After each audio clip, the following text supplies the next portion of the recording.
Selamat pagi buat kita semua. Perkenalkan, saya Evelyn Stefani, NIM 2243111106. Di sini saya akan mempresentasikan selandia saya tentang semantik, pengertiannya, sejarah, tipe makna, dan medan makna dari semantik.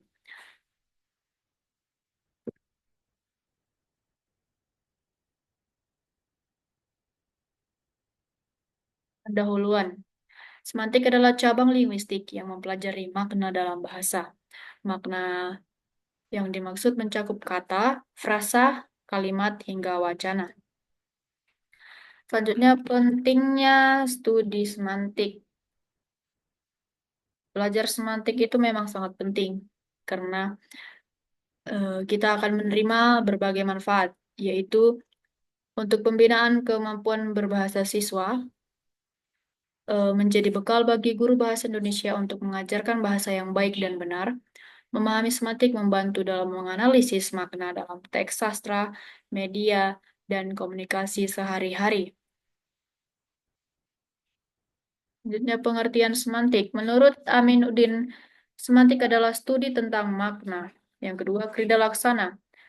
Menurut Krida Laksana, semantik itu bagian dari struktur bahasa yang membahas makna ungkapan. Yang ketiga, kesimpulannya adalah semantik adalah cabang linguistik yang mengkaji makna dalam bahasa. Sejarah semantik.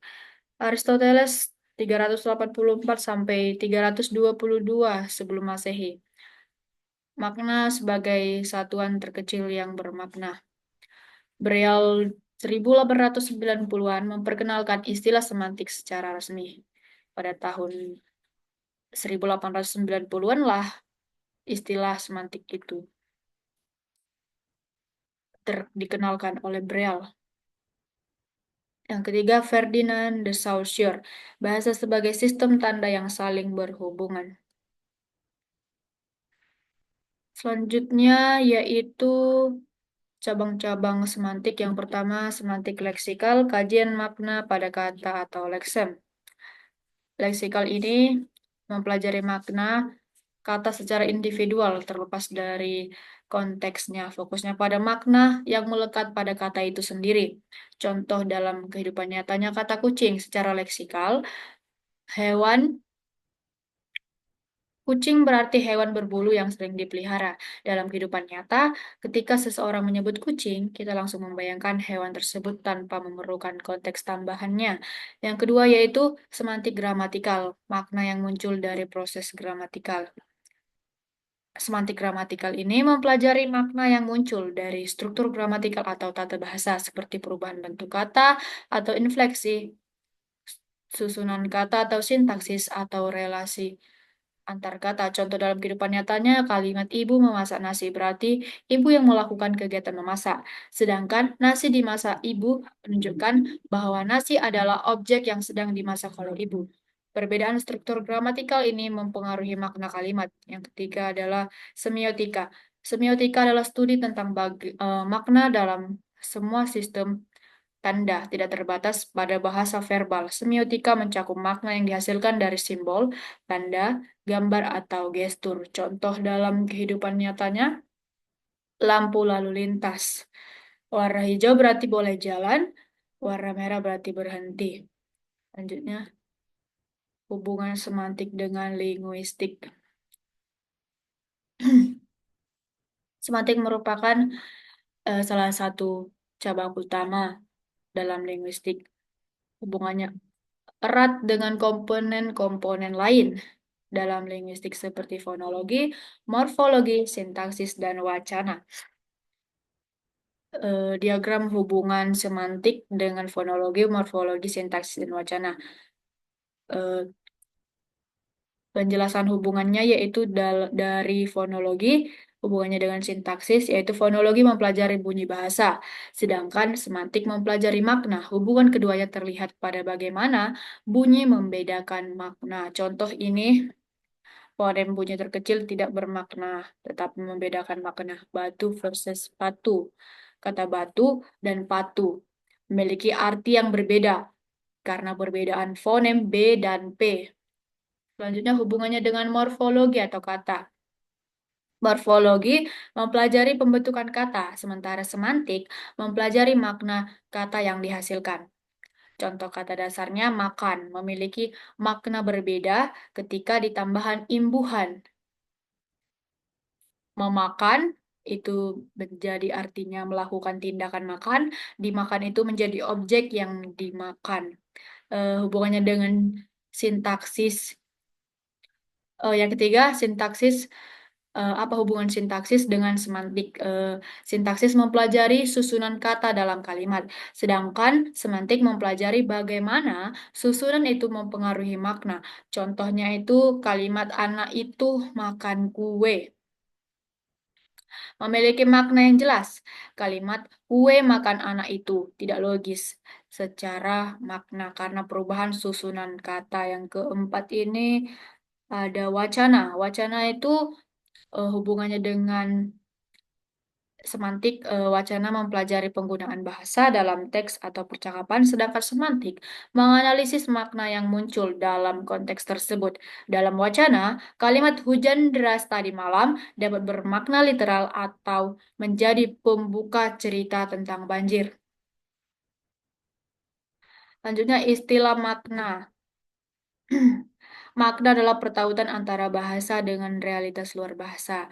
Hubungannya selalu sesuai dengan realitanya gitu, kenyataannya seperti itu. Tiga, tingkat keberadaan makna, isi bentuk.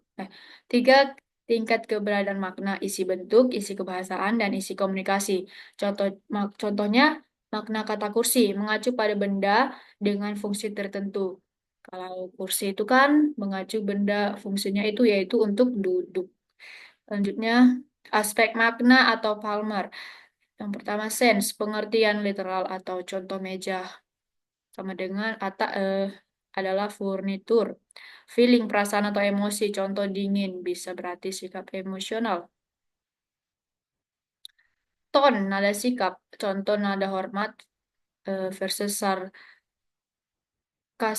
Intention, tujuan pembicara, contoh ajakan, sindiran. Tipe-tipe makna. Yang pertama itu makna konseptual. Makna konseptual itu denotasi atau logis, artinya makna sebenarnya. Rumah itu makna sebenarnya itu tempat tinggal, ya benar. Makna asosiatif, konotasi, stilistika, afektif, reflektif, kolokatif. Makna tematis, fokus dan penekanan dalam ujaran. Ujaran itu ucapan. Medan makna, sekumpulan kata dengan hubungan makna yang sama. Contoh, warna merah, hijau, biru. Ini adalah sekumpulan kata dengan hubungan makna yang sama. Karena ini menunjukkan sebuah warna. Contoh perbedaan makna itu mayat untuk manusia, bangkai untuk hewan. Ya benar sekali, karena mayat itu tidak bisa digunakan untuk hewan, tidak sesuai dan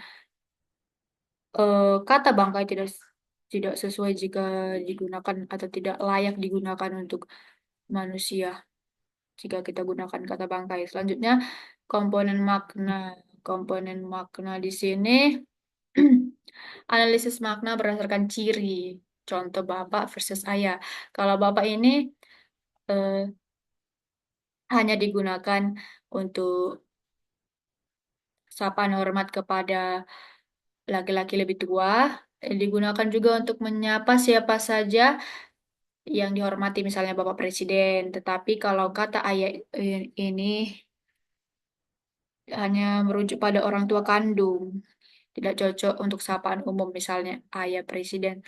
Terdengar aneh. Jadi ini memiliki makna yang berbeda-beda berdasarkan cirinya. Selanjutnya, pendekatan dalam studi semantik,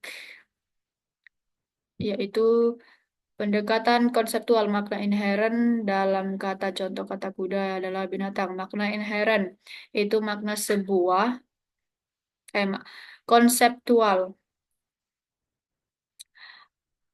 Makna sebuah kata berasal dari konsep atau ide yang ada di dalam pikiran kita. Kata itu sudah memiliki makna inheren tanpa perlu memiliki konteks. Contoh katanya itu yaitu kuda, yang artinya binatang.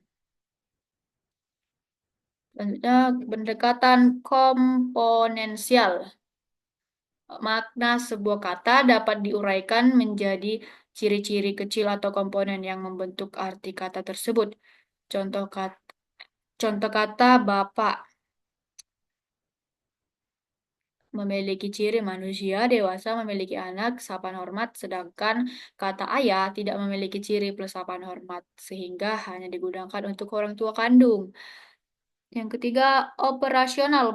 Makna tergantung konteks. Contoh, kata jatuh dalam berbagai kalimat. Maksudnya di sini adalah makna sebuah kata bergantung pada konteks penggunaannya dalam kalimat atau situasi tertentu. Kata yang sama bisa memiliki makna berbeda tergantung penggunaannya. Dia jatuh dari tangga berarti terjatuh secara fisik. Dia jatuh cinta berarti mulai mencintai seseorang. Harga jatuh berarti harga menurun. Selanjutnya, contoh aplikasi semantik. Contoh penggunaan semantik ini yaitu makna kata bergantung pada konteks. Yang tadi saya katakan sebelumnya, jatuh cinta menjadi cinta. Contoh lain harga jatuh jadi menurun. Kota jatuh dikuasai pihak lain. Jadi kesimpulan dari presentasi saya yaitu semantik adalah ilmu yang membahas makna dalam bahasa secara mendalam. Lalu makna terikat konteks sosial, budaya, dan komunikasi. Karena semua bahasa yang kita gunakan tergantung konteksnya, yaitu konteks sosial, budaya, dan komunikasi. Eh, Demikianlah presentasi saya. Jika ada kesalahan penggunaan kata, saya mohon maaf. Sekian dan terima kasih. Selamat pagi.